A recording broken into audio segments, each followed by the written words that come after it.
Let us read Psalm 122. I was glad when they said to me, "Let us go to the house of the Lord."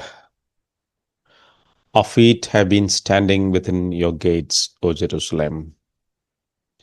Jerusalem, built as a city that is bound firmly together, to which the tribes go up, the tribes of the Lord, as was decreed for Israel to give thanks to the name of the Lord.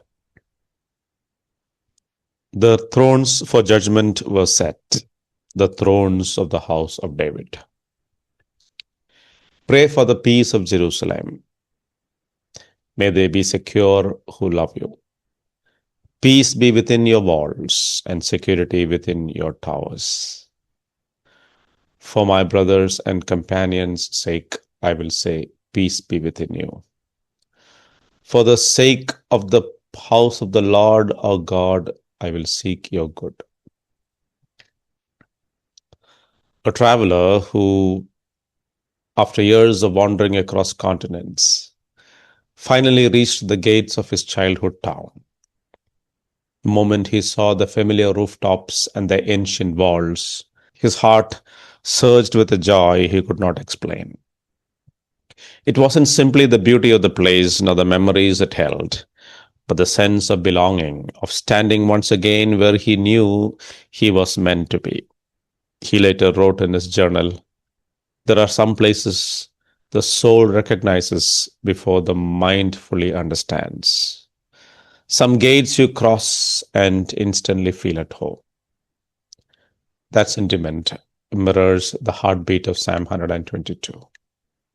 It is the feeling of a pilgrim drawing near to Jerusalem, the holy city of God, the place where heaven and earth seemed to meet for the people of Israel.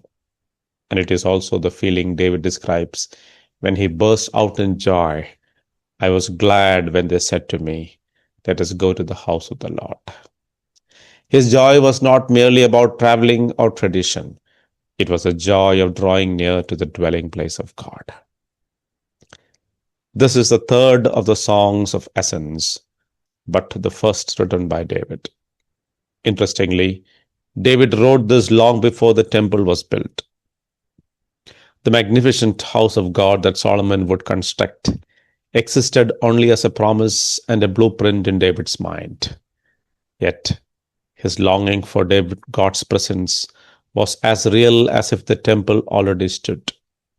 Throughout his life, David displayed a deep yearning to dwell with God, an ache, a holy hunger that consistently appears in his Psalms.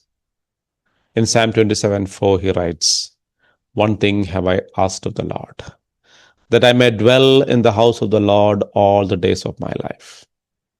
In Psalm 42, "As a deer pants for flowing streams, so pants my soul for you, O God."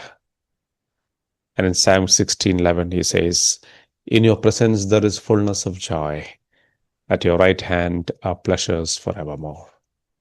These were not poetic exaggerations. They were the authentic cries of a man who knew that the deepest joy of a human soul can taste is found in the presence of God. So when David says, "I was glad," it is the gladness of someone who has been invited to the one place he wants to be more than anywhere else. The invitation to go to the house of the Lord was to David what the sight of his hometown gates was to that very traveler, an awakening of joy. David also knew precisely where God had chosen to place his name.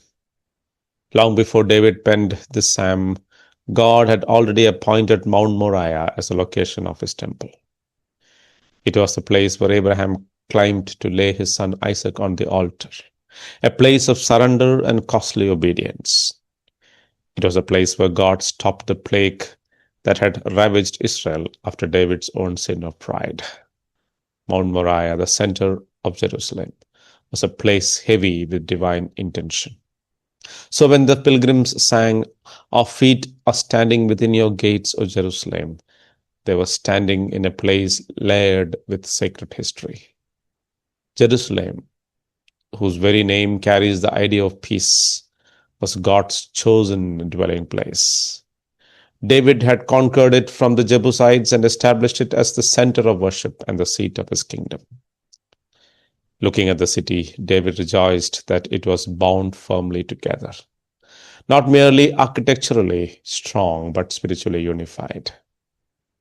Jerusalem was more than a city. It was a symbol of God's presence among his people. And what made Jerusalem glorious was not its stones, its walls, or even its history, but the fact that it was a place to which the tribes of the Lord ascended. 3 times a year, all the tribes of Israel, from the north, south, east, and west, journeyed up to Jerusalem to celebrate their appointed feasts. Each feast was an occasion of thanksgiving. Passover for deliverance from Egypt, the Feast of Weeks for the giving of the law and the harvest, and the Feast of Booths for God's provision and their journey through the wilderness. At the heart of these pilgrimages was gratitude. Gratitude for salvation, for revelation, and for provision. In Jerusalem also stood the thrones of judgment, where the house of David administered justice. God had promised David a dynasty that would not fail, and David trusted that God would fulfill every word. Jerusalem was meant to be the place where justice reigned, where righteousness was upheld, and where God's people could live in security and fairness. It is fitting then that David concludes the psalm by urging the people to pray for the peace of Jerusalem. To pray for Jerusalem was to pray for the flourishing of God's dwelling place, for the unity of his people, and for the continuation of his purposes in the world. David prayed for peace not for political gain, but because Jerusalem housed the presence of the Lord. Its welfare was tied to the spiritual health of the nation.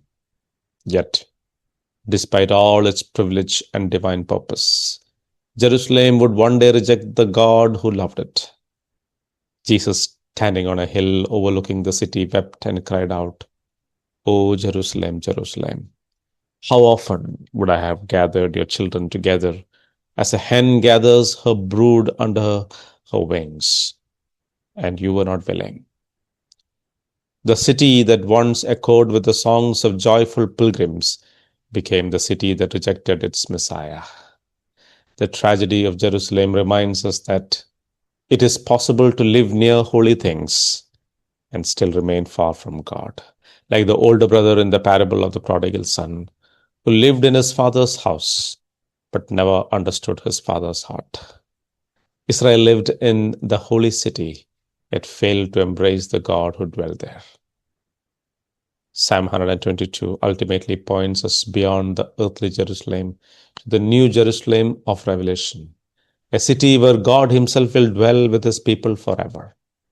In that city, there will be no temple because God himself and the Lamb will be its temple.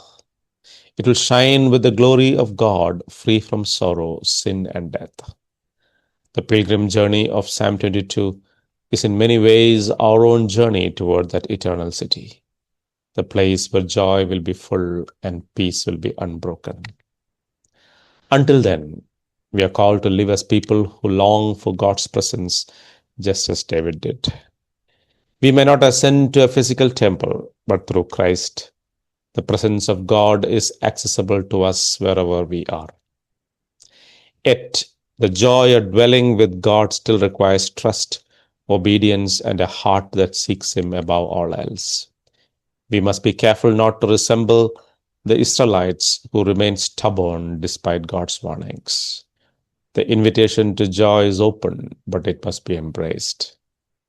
In practical terms, this means cultivating a life that seeks God intentionally.